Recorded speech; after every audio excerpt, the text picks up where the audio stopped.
Hi and welcome to my channel. In today's episode, we're going to do one of my favorite dishes. The dish is lasagna.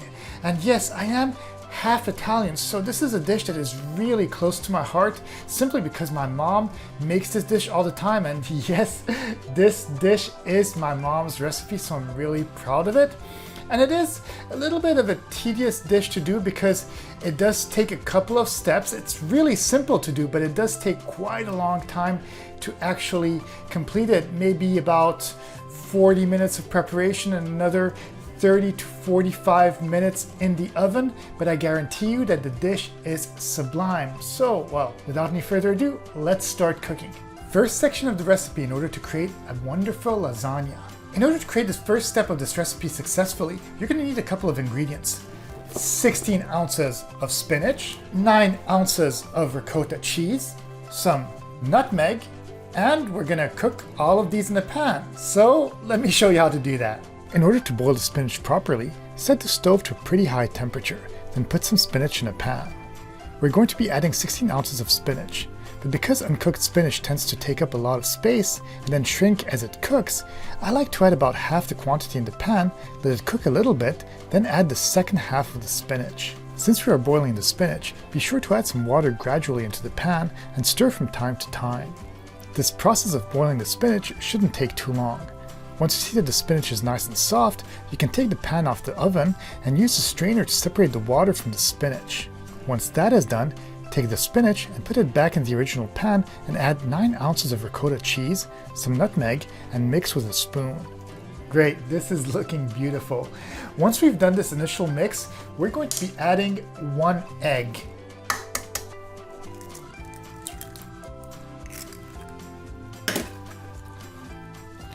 For this last part, you just have to blend it a little bit more.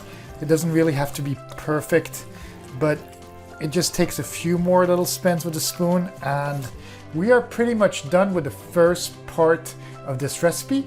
And now that we've created this, we can put this pan on the side. And we can start the second part of the recipe, which is creating the sauce for the lasagna, which takes quite a few more ingredients. In order to create the second part of this recipe successfully, I like to use a wok. And the reason that I use a wok is because it's a pan that is deep enough and can hold quite a few ingredients. And obviously the second part of the recipe is kind of like the heart of the lasagna because it is the sauce that we're going to use for the lasagna. It's kind of like a sort of spaghetti sauce, and it requires quite a few ingredients, and this wok does allow you to have quite a few ingredients at the same time. But prior to using the wok, what we do need to do is to use a cutting board in order to cut a couple of ingredients. And the ingredients that we're going to cut is 1 onion, 2 cloves of garlic, and 2 tomatoes. Once these ingredients are cut, then we'll be ready to make the lasagna sauce, and I can guarantee you it really is so darn delicious. Let's start by cutting the onion. As you can see, I'm not a master chef, but I like to cut my onion as thin as possible. It may seem like a lot of onion, but kind of like the spinach. Once you cook it, it'll become much smaller. Once the onion is cut, take the 2 cloves of garlic and cut them also in very small pieces. It is important to cut the garlic as small as possible. This will ensure that it blends well with the rest of the sauce. Lastly, take the 2 tomatoes and cut them in small slices. If the tomatoes are not 100% firm, they may look a little watery while cutting them, but it's not a big deal because we're mixing everything together in the end, so it doesn't have to look pretty.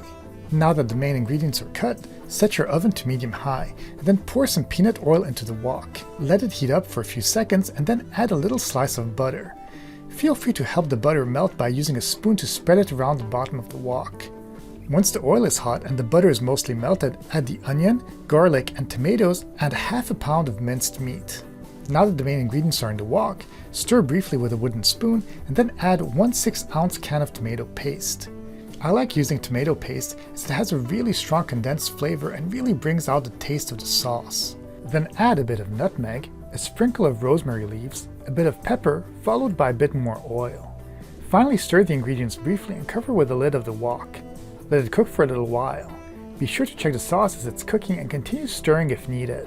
Once the sauce is cooked, you can add 1 whole egg and stir it one last time in order to mix the egg nicely in the sauce. Now that we've cooked the sauce for the lasagna successfully, we're ready to tackle the third step of this recipe, which is creating the sauce that goes on top of the lasagna. And yes, I do warn you that making this part is simple, but at the same time, it requires quite a lot of patience because you have to keep on stirring the sauce for quite a long time, about 5 to 10 minutes. Otherwise, it's going to burn the bottom side of the pan. But yeah, as I did say, it's super simple and only requires a few simple ingredients. The ingredients that are needed are 4 spoonfuls of white flour, half a liter of milk, some nutmeg, a bit of pepper, and 2 spoonfuls of mascarpone at the end once the whole sauce is cooked. In order to create the sauce, we're going to set the oven to low and pour 2.1 cups of milk in a pan. Once that is done, we're going to add 4 spoonfuls of white flour, then a sprinkle of nutmeg and some pepper. After all the ingredients have been put in the pan, simply stir with a wooden spoon. This process can seem kind of long, but you have to keep stirring for about 5 to 10 minutes. Eventually the milk will start blending with the white flour and the rest of the ingredients to make a sauce. Once you feel that the sauce is thick enough, take it off of the hot stove and add 2 spoonfuls of mascarpone, then mix with a wooden spoon, and finally, in order to give the sauce an even better taste, add 1 whole egg and mix one last time with a spoon. Now that we've cooked the 3 individual layers of the lasagna, we're finally ready to make the final step for this lasagna recipe, and it is the shape of the lasagna. And in order to do that, I like to use a glass container like this one right here. And then we also need to use some oven-ready lasagna, which is some flat spaghetti that helps separate the different layers of the lasagna. And what we need to do before even doing all of that, we need to add some olive oil in the glass container and then sprinkle it with some semolina. Once that is done, we're finally ready to put the oven-ready lasagna. The best way to lay down the lasagna is in different layers. Don't be too worried if some of the flat lasagna strips overlay each other, because after cooking it, you will not be able to tell.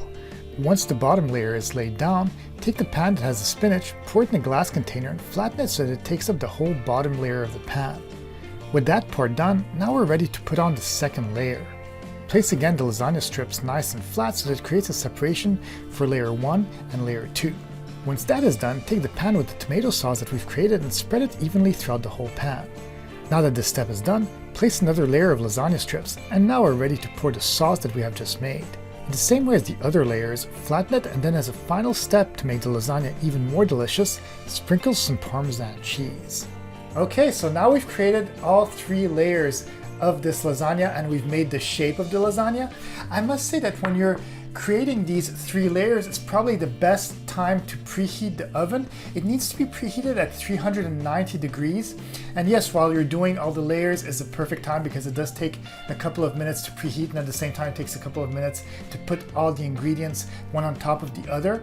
And I must also say that I did add some Parmesan cheese on the top layer of this lasagna, but at the same time, some people do like to put it in between each layer. I just thought that for myself, it's perfect with just a top layer of Parmesan, but if you want it extra cheesy, well, put it in between each layer. But now that the whole shape of this lasagna is done, well, I think it's ready to be put in the oven. The baking of the lasagna takes between 30 to 40 minutes at 350 degrees Fahrenheit, so you do have to be patient. What you want to look for to know that it's 100% done is that the top layer of the lasagna is slightly golden. Look at this lasagna. Didn't it come out beautiful? I know that there's quite a few steps to this recipe, but as you can tell, it's not very difficult. And yeah, with that being said, I really hope that you guys enjoyed this recipe, and if you did enjoy it, please be sure to subscribe, hit the like button, leave me a comment too, let me know what my next recipe should be, and also let me know how your lasagna came out. I'm kind of curious to know. Okay, that's it. Have a great day, and I'll see you guys in the next video.